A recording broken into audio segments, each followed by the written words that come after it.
And so hello, good day mga ka-farmlat. So today, viewing po tayo. So ang sukat po ng properties po. So Camarines Norte pong nakakasakop dito mga ka-farmlat. So ito pong property ay dating Quezon na ngayon ay Camarines Norte na po.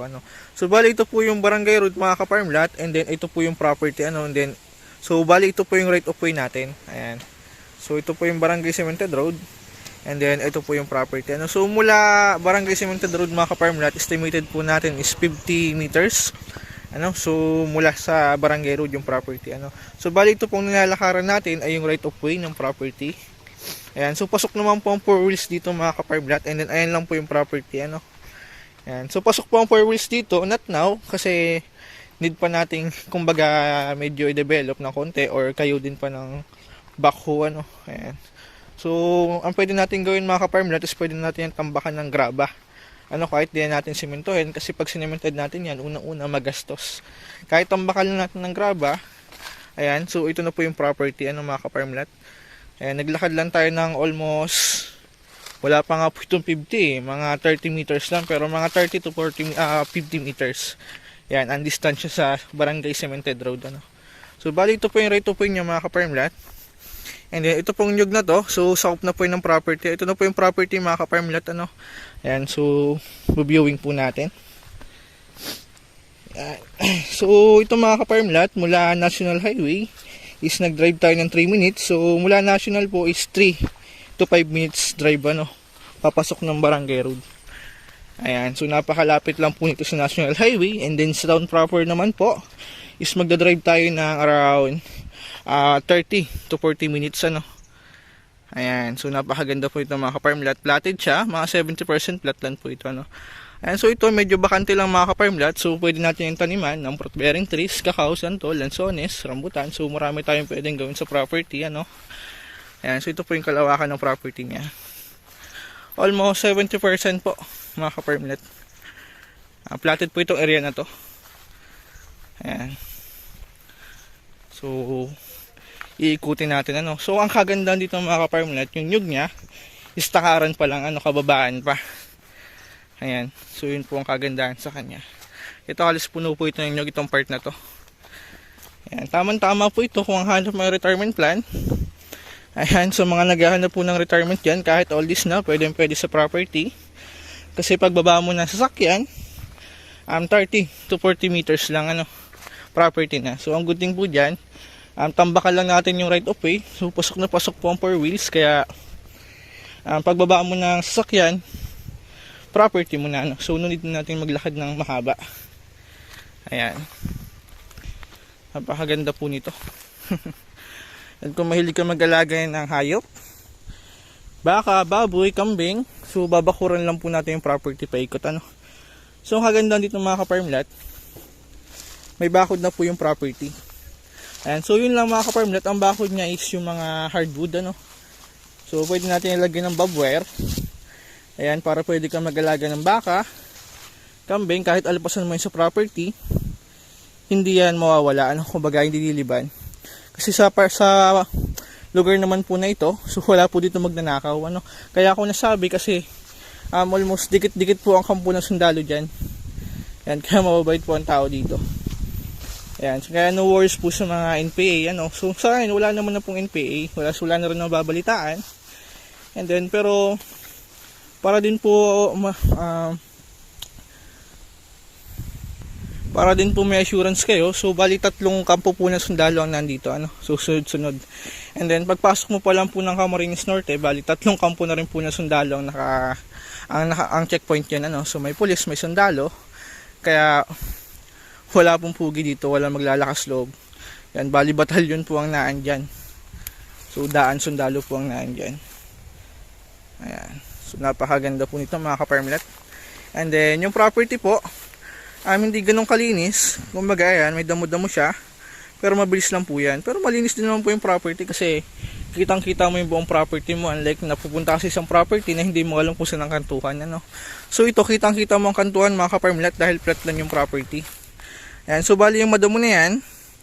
Yan, so yun po yung hardwood na yan. So yan po yung boundaries ng property. Ayan, yung buong malinis ng tatanaw mo, yan po yung sakop ng property. Ayan, so aside sa namumunga na, may mga bagong tanim po ito na puno ng nyug.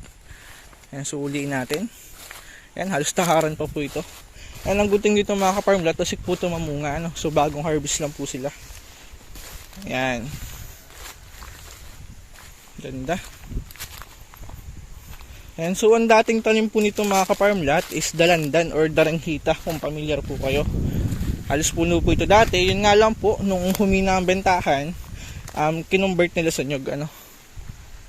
Ayan. So lakarin natin. Ayan, halos takaran po ang nyug dito. Ganda, ang linis. Kitang-kita mo yung property. Ayun, sina Jeffrey Farmlat, ano. So sinama rin natin sa property para bilang katulong din natin pagba-vlogging. Ayan. So yun po mga ka-farmlat, yung nakikita nyong trapal. So pinagtupadahan po yun yung nakaraan. I mean, pinagsabungan po yung sabong na manok ba mga ka-farmlat. Kasi dito mga ka-farmlat, pag may patay sa barangay, so pwede po, legal po dito ang sabong, ano, kasi may donasyon po yan sa patay, ano. So nasa sa inyo naman po yun kung papayag kayo, pero ito po kasi pumayag po yung dating may-ari. And bilang tulong na rin niya doon sa namatayan, ayan, pumayag po siya, no. Ayan, pero hindi naman po dito hindi naman po nandito yung patay, ano. So nando sa, syempre nasa pinagburulan, so dito lang po ginanap yung sabong, ano, para at least may konting donasyon din na malikom sila. Ayan. So legal po yan dito sa kapitan. Nung nakaraan po, kapitan ang kasama ko dito pag video, so inulit ko lang ngayon. So legal naman po ang sabong dito sa kapitan, sa pulis, sundalo, basta yun nga po, may patay, ano, kasi may donation po yan. Ayan. So flat lang po ito mga ka-farm lot. So dito tayo pwede magbahay sa part na to, flatted yan. Ayan. So pag nalinis mo yung mga ka-farm lot, napakaganda niyan. So magiging ganito ang tayo niya, no, Carabao grass. Pag nalinis natin yan and then nalagyan mo ng kambing, baka, so napakaganda po nitong property na to, ano.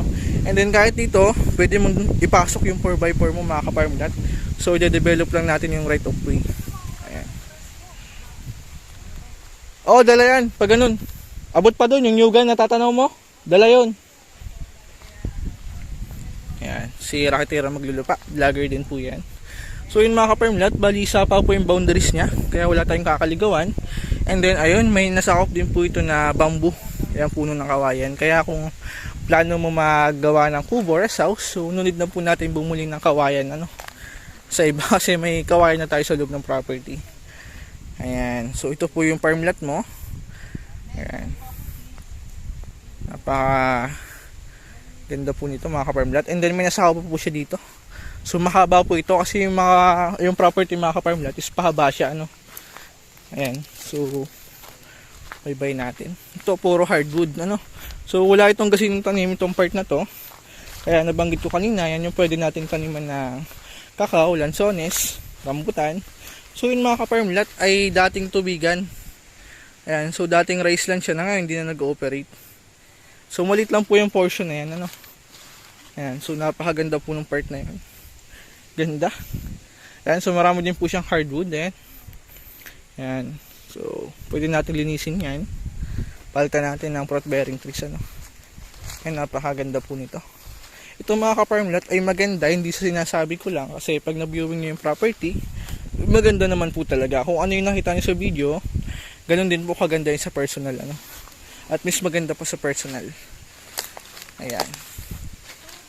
So ito po ay medyo mataas tong tayo ko na to mga ka-farm lot, kaya no worries po kung binabaha yung property kasi mataas naman po yung tayo niya, ano. Pero ang kagandahan dito, halos pantay po siya sa kalsada, hindi siya mismo mataas sa kalsada, kaya pasok po ang 4 wheels dito kung ipapasok natin, ano. So need lang natin i-develop yung right of way mga ka-farm lot. Ayan. So bumababa tayo ngayon. Ayan yung nabanggit kong kawain mga ka-farm lot. Ayan, so yun yung pwede nating gawing kubo or house, ano. Ayan. So yung nakikita mong nyugan na yun mga ka-farm lot, so sa pa po yun ng property, ano. Ayan yung nyugan na yan, yung nakikita nyo nyug na yan, yung mga bagong tanim. So sa po yun ng property. Ayan, napakaganda po nito. Pastulan ng baka. Ayan, kung mahilig ka rin magsabong, manok panabong, tamang-tama po ito. Kasi yung Pagkalupa niya medyo hili ng konti, so yan po yung gusto ng mga manok, ano, kasi hindi na istakan ng tubig, kaya kung magsasabong ka tamang-tama po ito. Ayan, sa mga naghahanap ng retirement plan, napakaganda po ng property na to. Ayan, ganda. So napakaganda pong taniman nito. Ayan, kababaan pa nyo dun mga ka-farmlet.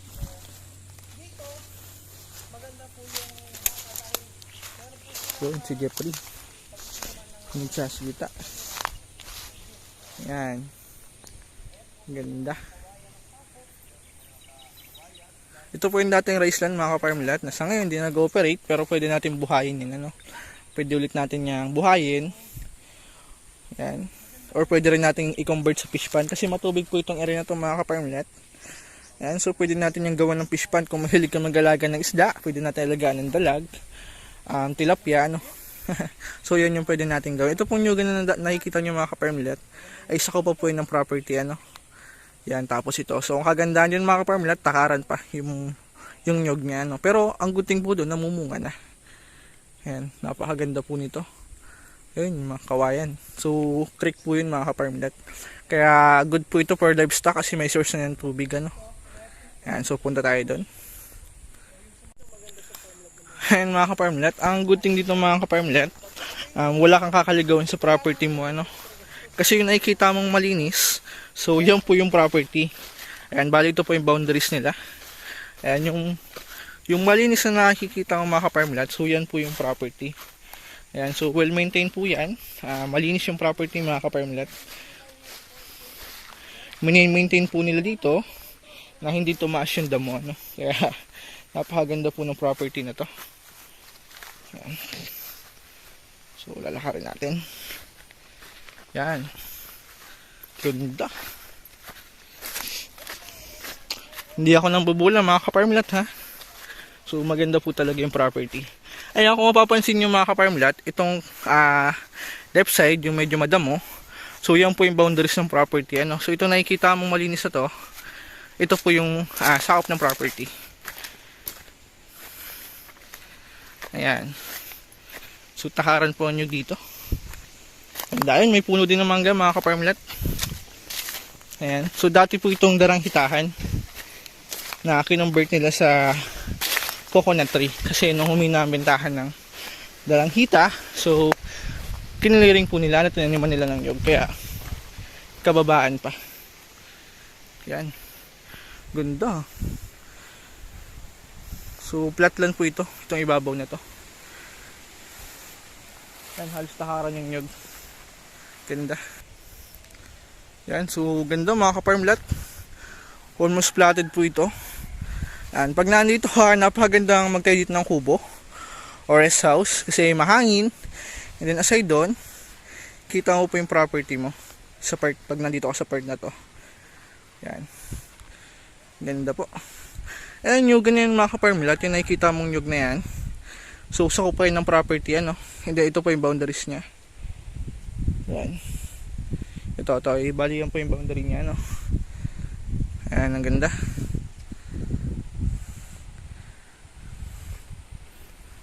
Yan. So napakaganda magtayo po ng rest house dito sa tinatayuan ko, or kubo, pwede rin. Ayan, napakaganda po, ano. Ayan, so yun mga ka-farmlet, bali abot dito na lang po ang video natin. Kung interested po kayo, pwede nyo ako i-message sa Viber, WhatsApp, so nasagot naman po ako, ano. Ayan, sa mga tanong nyo. Kung may tanong po kayo regarding sa property and documents, message nyo lang po ako mga ka-farmlet. At abutit na lang po ang video natin. So thank you po. So abang-abang lang po kayo mga ka-farmlet sa next video natin. Baka nasa next upload ko na po yung dream property nyo. So thank you mga ka-farmlet and God bless you.